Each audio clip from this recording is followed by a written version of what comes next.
Левски, Локо, Пловдив, смъртваме. Кремвир пак го изядохме, каквото било. Закъснявам, разбира се, имаше отменен гол на дебют за Стипе Аволикич, така че имаше гол, ама го отмениха от засада, наистина си имаше засада. Ще е тегав матч. Вече 26 минута, гол няма, след малко влизам, да се надяваме, че ще продължим да трупаме точки, за да влеземе по-спокойно в тия плейофи. Айде, само Левски.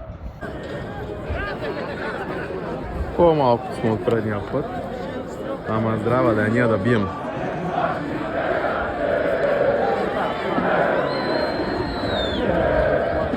Вендолина по времето от това матч е тегав. То беше в принцип ясно. За малко да бият Лудогорец. Живи и здрави, чакаме голове второ. Ти си бала! Ти си!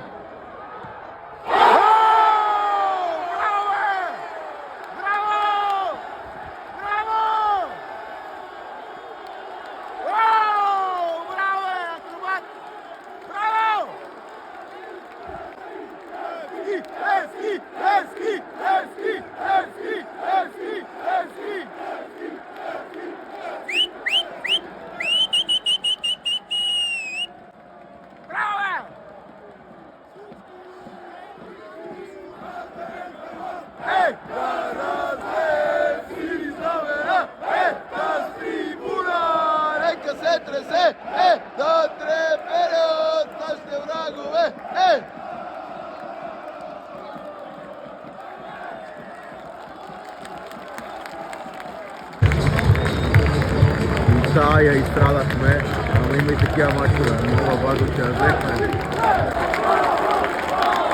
Браво! Браво!